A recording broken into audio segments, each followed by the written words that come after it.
Everybody keeps saying, oh, you know, you're lucky you've got 2 children. And I know I've got 2 children. I love my children dearly, and I know and I appreciate there are women out there that have had this and can't have kids. But I'm 27 and I wanted a little girl to live my childhood through my little girl. I know it's silly, but that's what I wanted. And well, you wanted to be the mum to her that sometimes your mum hasn't been to you. Yeah, completely. What did your mum say when you told her? Because I know you phoned her. It's really difficult because my mum doesn't. I don't think my mum understands like how serious it is or something. And I got quite frustrated with her at first because I told her and she was just like, oh, you know, you'll be all right. And I was thinking, you're strong. I was thinking, how much stronger have I got to be? Just, you know, I just wanted that cuddle and that. Obviously, I told her over the phone, so I couldn't have a cuddle. And I'm sure if I was with her, she would have cuddled me.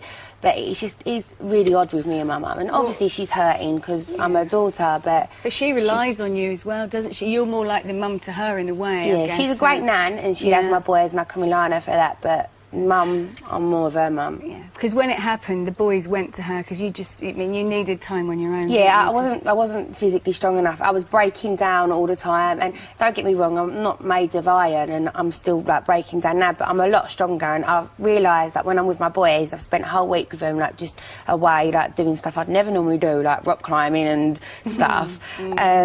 But it makes me smile. It makes me forget for a little bit. So yeah.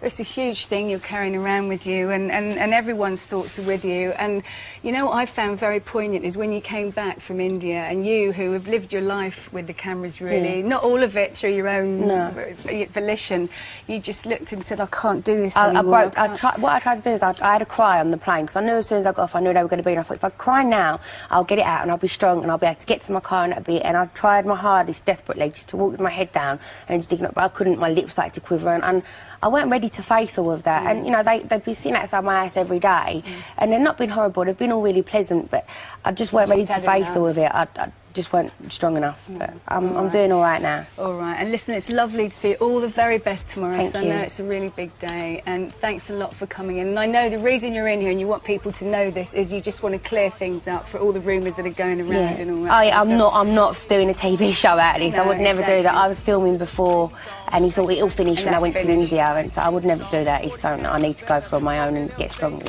Yeah, well, let's hope you do. Thank you. Thank you. Yes, I've lived a life that's full. I travel east, every highway. But more, yeah, much more than this. Did it my way. Well, it's very sad and indeed tragic that someone so young has got this deadly disease of cancer, and it's very sad indeed that the treatment that has been given has not been successful. I think everyone has their own ways of dealing with these problems, and her determination to help her family is something that we've got to applaud, and I wish her well. My reading of the whole Big Brother situation was she was a sacrificial offering. And so that when in April, when everything had gone and her career was at rock bottom, and she came to me and said, will you look after me, I was happy to. I suppose I felt I knew her well enough to know that she was far more sinned against than sinner. So I started to try to rebuild her career. Then she was diagnosed with cervical cancer in August. I mean, what happened was she was having, and started to tell me about problems she was having, and I then introduced her to my doctor and paid her medical bills because she couldn't afford my doctor, and they did tests, and it was quickly established that she had cervical cancer, something which they, in my opinion, and my doctor, had been there for a long, long time, but had been missed by her local hospital for a long, long time. Then it was really a question of making things as good as possible for her, and getting the right medical people around, getting all that in place, hoping that, you know, they would have caught it in time and been able to turn it around. And that's what happened. At the same time, we went public. One, because Jade wanted to. Two, because journalists were saying this is a publicity stunt. Three, because Again, because of involvement with various charities, you know, I was aware of you know, problems with cervical cancer and the fact that a lot of people aren't being screened, and so we got busy with that, which again she found incredibly satisfying, as I did.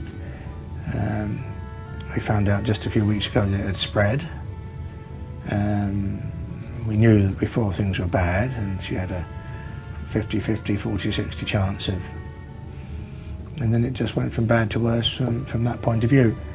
And you think the marriage, the wedding, can be a genuinely genuine event?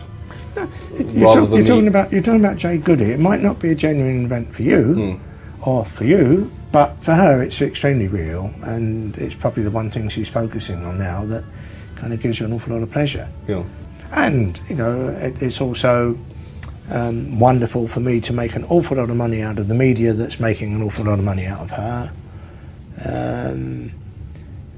It's trying to do what I can to control it in such a way as a wedding will be the way that she wants it, without stop, start, picture, stop, start. Yes, it was money. Yes, it was about trying to make it as good as possible, knowing that when she actually sees it in the magazine, she's going to love the results. And she's driving the whole thing, really. You're just facilitating. Absolutely right. She, and that's great, and that's the best thing for her. Because it keeps her occupied, and it keeps her focused on something that, you know, she's got to look forward to. And then there will be the christening, and then I'm going to have to create something for her to look forward to. So she won't, as it were, die in the public eye.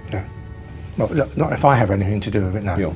No way. I mean, it's you're very, in my view, very close to the end in terms of what we're going to do media-wise. Yeah. She wants to do maybe a one-off with Piers for ITV. She's known Piers for a while. An interview.